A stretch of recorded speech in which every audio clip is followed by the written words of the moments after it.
غالب صاحب اس خوبصورت حال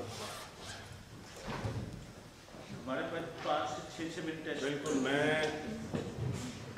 یہ کہوں کہ اقبال کے بارے میں اس پروگرام کا تمام دورانیہ بھی اگر مجھے حاصل ہو تو میں میرے خیال سے اس سے زیادہ کہہ سکتا ہوں. میں سب سے پہلے مشکور ہوں اپنا ثابت صاحب کا کہ جنہوں نے میرے اندر یہ تحریک پیدا کی ہے کہ میں اپنے اندر لے لیں اپنے لوگوں کو بات کرنے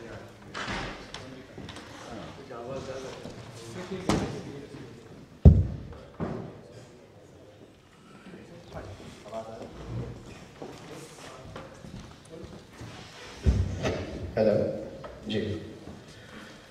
تو میں یہ کہہ رہا تھا کہ سب سے پہلے میں ثابت صاحب کا مشکور ہوں کہ انہوں نے مجھے یہ تحریک دی کہ میں اپنے اندر کے اقبال کو دریافت کر سکوں. آج میں جس اقبال کو آپ کے سامنے پیش کر رہا ہوں یہ میری ایک حد تک کاوش ہے کیونکہ مجھے ایسا احساس ہوتا ہے کہ مائی اقبال از انفینٹ. پہنچ گیا وہ تفکر کی ایسی منزل پر جہاں دماغ بھی دل کی طرح دھڑکتا تھا.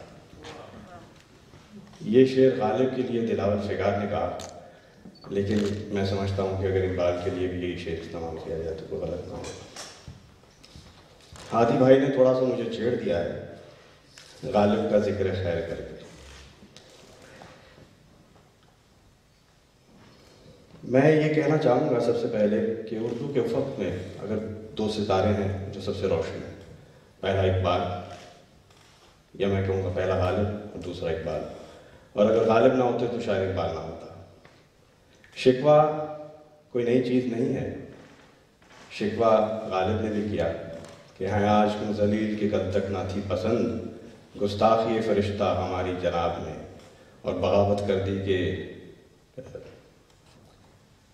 وفا کیسی کہاں کا عشق جب سر پھوڑنا ٹھہرا تو پھر اے سنگ دل تیرا ہی سنگ آستہ کیوں. غالب کا شکوہ اقبال نے بڑے کینوس کے لوگوں کے سامنے رکھا ہے اور میں اس چیز سے بالکل اتفاق نہیں کرتا. میں اس کے ٹوٹلی اگینسٹ ہوں. آپ سوچ نہیں سکتے کہ میں خیال سے میرا یہ ایمان ہے کہ اقبال جیسا بڑا شاعر جو ہے وہ ہزاروں سال میں پیدا نہیں ہوتا.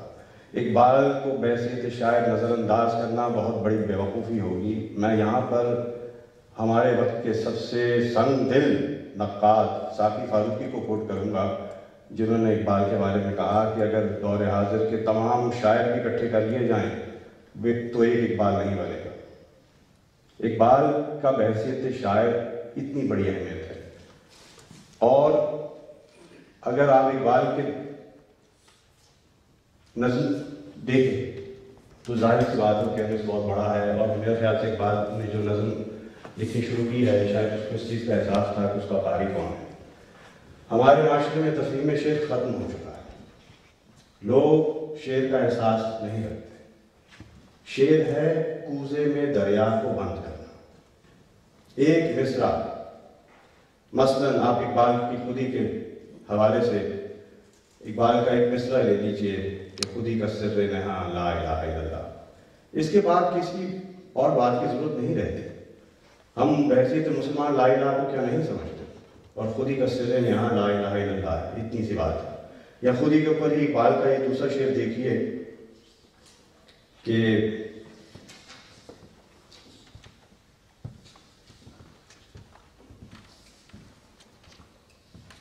اس وقت اب میرے سامنے سے کیونکہ کاغذ کے بہت سے پرزے پڑے ہیں تو شعر بھی ڈھونڈنا مشکل ہو رہا ہے، اور بات جو ہے میں مختصر بھی کرنا چاہ رہا ہوں.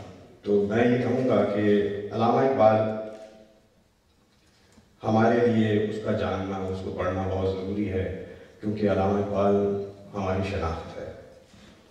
آج کا مسلمان اگر اس کی کوئی شناخت ہے اس کانٹیکس میں، یورپین کانٹیکس میں یا اس دنیا میں، تو اقبال ہی ہے. اقبال کی خودی کو سمجھنا بہت ضروری ہے. خودی کا تصور اقبال جو ہے وہ پہلے شاعر ہیں جنہوں نے اس کو انٹروڈیوس کیا ہے اردو ادب کے اندر. اس سے پہلے انسان کی تقسیم جو تھی وہ اس کے 2 عناصر تھے، ایک اس کی روح تھی، ایک اس کا جسم، اور ان کی آپس میں جو سنتھسس تھی اس کو عشق کہا گیا. غالب اس عشق کا ذکر کرتے ہیں. ایون قرآن میں بھی خودی کا ذکر تو نہیں ہے. خودی کا لفظ تو قرآن میں استعمال نہیں ہوا، لیکن اس کی نشاندہی ہے کہ وہ کوئی چیز ہے جو جسم اور روح کا ملاپ کرتی ہے، اس کا سنتھسس کرتی ہے، اور سنتھسس کے بغیر انسان مکمل نہیں ہوتا۔ ہمیشہ دنیا میں دو نظریے رہے ہیں، وہ لوگ جو انسان کے جسم کو مانتے ہیں، یعنی کہ اس کا جسمانی وجود مانتے ہیں، اس کے علاوہ کچھ نہیں مانتے، وہ نہیں سمجھتے کہ روح کی کوئی حیثیت ہے یا اس کی کوئی حقیقت ہے، یا وہ لوگ جو سمجھتے ہیں کہ دنیا یہ مادہ پرستی، اس کی کوئی اہمیت نہیں ہے، انسان کی روح ہے، وہی اس کا نصب العین ہونا چاہیے اور اس کا رجوع اللہ سے ہوگا۔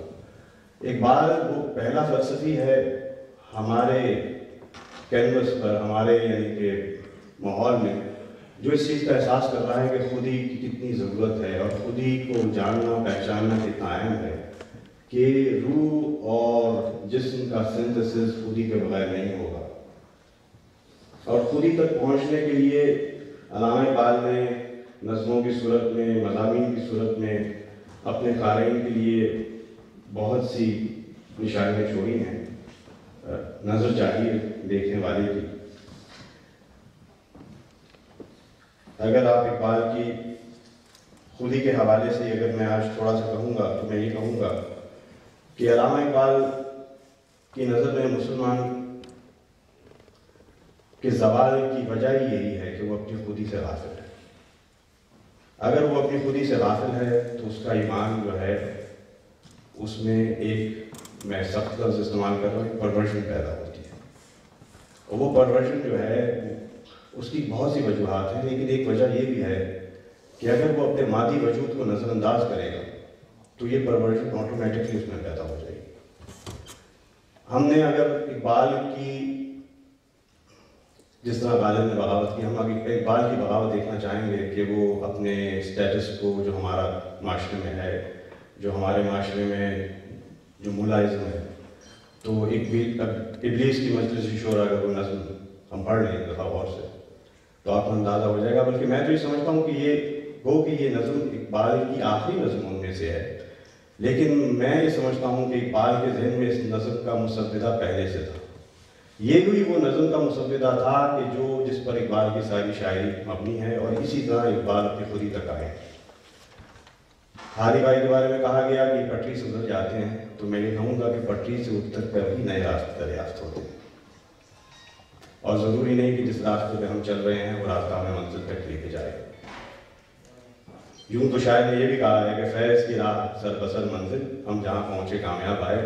جستجو بھی بہت بڑا عمل ہے، کوشش کرنا، اپنے آپ کو تلاش کرنا، لیکن جو اقبال کی خودی ہے اس کو اگر آپ یوں سمجھیں کہ اگر ہم اس کو سمپلیفائی کرنا چاہیں گے تو میں اس میں میسلو کو استعمال کروں گا، جس کا پیرامڈ آف نیڈ، اگر اس کو آپ لوگ نظر میں رکھیں کہ میسلو نے اس کو بہت سمپلیفائی کیا ہے کہ انسان کی جسمانی ضروریات ہیں کچھ، اس کی فزیکل نیڈز ہیں، اس کی سوشل نیڈز ہیں، اس کی ایگو ہے، اور ان سب سیڑھیوں پر وہ چڑھتا چڑھتا ہی خودی تک یعنی کہ سیلف ریئلائزیشن تک آ سکتا ہے۔ اور اقبال جو ہے ان کی نظر اس بات پر ہے، کیونکہ اقبال کہہ رہے ہیں تو راز کن فکاں ہے اپنی آنکھوں پر آیا ہو جا، خودی کا رازداں ہو جا، خودی کا ترجمہ ہو جا۔